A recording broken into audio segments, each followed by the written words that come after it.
Hi friends, এই মুহূর্তে ম্যাকআউটের ক্যান্ডিডেটরা তোমরা সব থেকে বেশি চিন্তিত রয়েছো যে পিপিআর এর রেজাল্ট আমাদের কবে বেরোবে।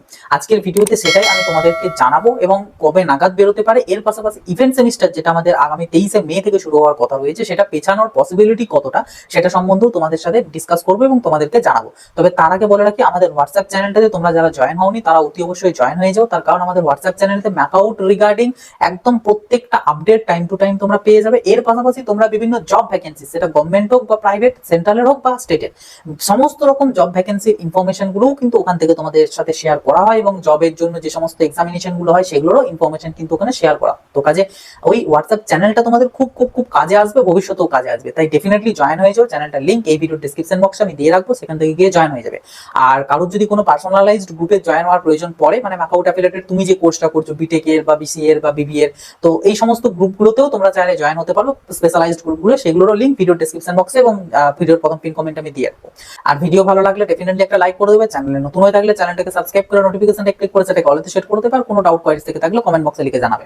এবার যদি আমি আসি পিপিআর প্রসঙ্গে, দেখো তোমরা প্রত্যেককেই জানো বা ম্যাক্সিমাম ক্যান্ডিডেটরা এটাই জানো যে তোমাদের গত 7ই মার্চ বা 9ই মার্চ এরকম টাইমেতে কিন্তু তোমাদের যে পিপিআর, সেই পিপিআর ক্লোজ হয়ে গিয়েছে, অর্থাৎ অ্যাপ্লাই ফুল আর কি সাকসেসফুল হয়ে গিয়েছে। কিন্তু বিষয় হচ্ছে, তখন তোমরা অনেককেই জেনে থাকবে যে তোমাদের সাথে কিন্তু সমস্ত কলেজের যে রেজাল্ট, সেই রেজাল্ট কিন্তু বেরোয়নি। অনেক কলেজ ছিল যে কলেজগুলোর রেজাল্ট হোল্ডে ছিল, তো আবার কারোর কারোর ছিল রেজাল্ট বেরিয়েছে বাট ইনকমপ্লিট ছিল একটা দুটো সাবজেক্টে। তাহলে এবার ওই যে কলেজের রেজাল্ট বেরোয়নি, সেই কলেজেরও তো অনেক ক্যান্ডিডেটের ব্যাকলগ থাকবে, বা যাদের ইনকমপ্লিট ছিল তাদেরও হতে পারে সেটা যখন আপডেট হচ্ছে তখন ব্যাকলগ। তাহলে সেই ক্যান্ডিডেট গুলো কি করবে? যে কারণে মোটামুটি মার্চের শেষ দিকের মধ্যে সমস্ত কলেজেরই কিন্তু আমাদের যে রেজাল্ট এবং ইনকমপ্লিট গুলোর রেজাল্ট সমস্ত কিছু কিন্তু বেরিয়ে গিয়েছিল। তাই ম্যাকআউটের তরফ থেকে পিপিআর পোর্টালগুলো বিশেষ করে ওই সমস্ত ক্যান্ডিডেটদের জন্য গত 9ই এপ্রিল পর্যন্ত কিন্তু পোর্টাল খোলা ছিল পিপিআর এর জন্য। তাহলে কি হবে, 9 এপ্রিল যদি পিপিআর এর লাস্ট ডেট মানে অফিসিয়ালি যদি ধরি যে হয়ে থাকে, তাহলে আজকে হচ্ছে 16-17 তারিখ, অর্থাৎ এই 10-12 দিন চলছে। তো ডেফিনেটলি 10-12 দিনও হয়তো হয়নি, তো ডেফিনেটলি মানে রেজাল্ট বেরোনোর একটা যে পসিবিলিটি হচ্ছিল যে এই সপ্তাহে বা এপ্রিলের প্রথম দিকে, সেটা রীতিমতো হচ্ছে না। কারণ এই যে ডেটটা যে 9 তারিখ পর্যন্ত চলছে, এটা রিগার্ডিং ম্যাকআউটের থেকে সেরকম নোটিফিকেশন দেওয়া হয়নি, এগুলো ইন্টারনালি ব্যাপার আর কি। তো যে কারণে পিপিআর এর রেজাল্ট কিন্তু এপ্রিল মাসের প্রথম দিকে একদমই বেরোয়নি, এবং বেরোবে যেটা সেটা হচ্ছে আগামী এপ্রিল মাসের শেষ সপ্তাহটার দিকে, মোটামুটি 22-23 ধরতে পারো বা 28-29 এরকম টাইমটাতে, মানে আফটার 20, বিশেষ করে যদি ভালোভাবে আরো স্পেশালাইজড বলি শেষ সপ্তাহটাতে, এপ্রিলের শেষ সপ্তাহটাতে একটা বেরোনোর পসিবিলিটি রয়েছে। তার কারণ ম্যাক্সিমাম অফ দ্য ক্যান্ডিডেটের যে অ্যাপ্লিকেশন, সেটা কিন্তু ফার্স্ট টাইমে, অর্থাৎ 10ই মার্চ বা 12ই মার্চ যেটা লাস্ট ডেট ছিল, তো সেই মধ্যেই কিন্তু অ্যাপ্লাই হয়ে গিয়েছে। খুব কম সংখ্যক ক্যান্ডিডেট আছে যারা পরে অ্যাপ্লাই করেছে, মানে ওই পরে যখন খুলেছে সেটা থ্রু। তো ম্যাক্সিমাম অফ দ্য ক্যান্ডিডেটেরই কিন্তু কপি চেকিং কমপ্লিট, ঠিক আছে। শুধুমাত্র ওই কিছু কিছু ক্যান্ডিডেটের এখনো বাকি রয়েছে। তো ওভারঅল যখন হয়ে যাবে তখনই কিন্তু তোমাদের রেজাল্ট পাবলিশ করে দেওয়া হবে। তো এটুকুই বলবো যে পিপিআর নিয়ে চিন্তা করার এখন কোনো কারণ নেই, এবং আগামী 2-3 দিনের মধ্যে প্রকাশ করা পিপিআর এর রেজাল্ট, এটা কার্যত তুলনামূলকভাবে একদমই পসিবল নয়। মোটামুটি ধরে রেখো এপ্রিলের শেষ সপ্তাহ দিক করে তোমাদের পিপিআর এর রেজাল্ট কিন্তু বেরোতে চলেছে। ওকে, এবার যদি বলি ইভেন্ট সেমিস্টার প্রসঙ্গে, দেখো ইভেন্ট সেমিস্টার ন্যাচারালি আমার যেটা মনে হয় পিছনোর খুব একটা পসিবিলিটি নেই, বা পিছলেও হয়তো 1 সপ্তাহের মতন পিছোতে পারে। কিভাবে কি পিছনোর প্রসেস রয়েছে আমি আগে একটা ভিডিওতে ডিসকাস করেছিলাম।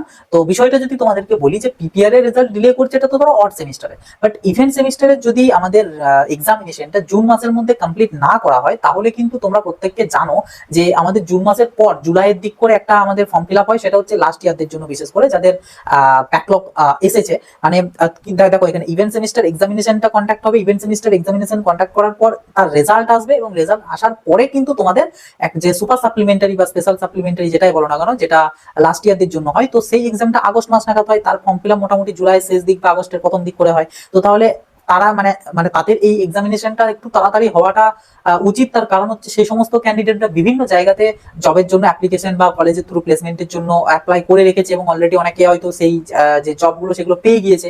এবার যদি ব্যাকলগ থাকে তো সেক্ষেত্রে তো তার ইস্যু হবে যাতে তার ব্যাকলগটা তাড়াতাড়ি ক্লিয়ার হয়ে যায়, যে কারণে কিন্তু এই সাপ্লিমেন্টারি এক্সামটা তাড়াতাড়ি ভাবে নিয়ে নেওয়ার চেষ্টা করা হয়। এবার যদি ইভেন্ট সেমটা ডিলে হয়, তাহলে কিন্তু ওই যে রেজাল্ট বেরোতেও ডিলে হবে। এবার রেজাল্ট বেরোতে ডিলে হওয়া মানে সাপ্লিমেন্টারি এক্সামটাও তুলনামূলক দেরি হবে।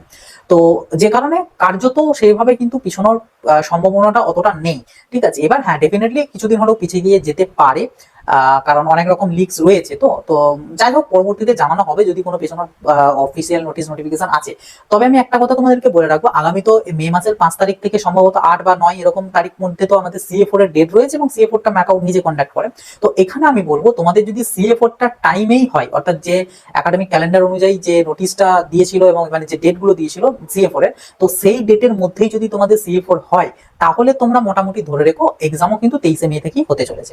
কিন্তু যদি CA4 টা কিছুদিন পিছোয়, তাহলে মানে একটু বেশি পসিবিলিটি যে পরীক্ষাটাও পিছোবে।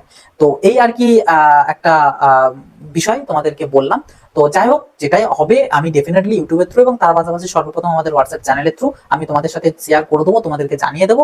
এখন তোমাদেরকে বলবো, তোমরা 23 মে এক্সাম এই হিসাবেই কিন্তু পড়াশোনাটাকে কন্টিনিউ করো, ভালো করে পড়াশোনাটা করো, যাতে ইভেন্ট সেমিস্টারটাই কোনো ব্যাকলগ না আসে এবং একটা গুড স্কোর মার্কস নিয়ে তোমরা পাস করতে পারো।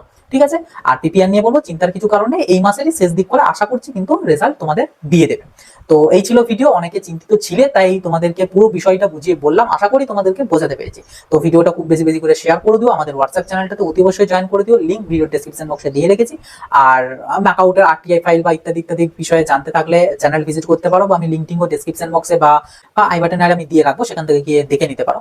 তো যাই হোক, এই ছিল আজকের ভিডিওটা ভালো লাগলে একটা লাইক করে দিও, চ্যানেলে নতুন হয়ে থাকলে চ্যানেলটাকে সাবস্ক্রাইব করে নোটিফিকেশনটা ক্লিক করে সেটাকে অলতে সেট করে দিও। আর কোনো ডাউট কোয়ারিজ থেকে থাকলে কমেন্ট বক্সে লিখে জানিও। তো চলো আসি, আবার দেখা হবে নতুন একটা ভিডিওতে। সকলে ভালো থাকবে, সুস্থ থাকবে, বাই।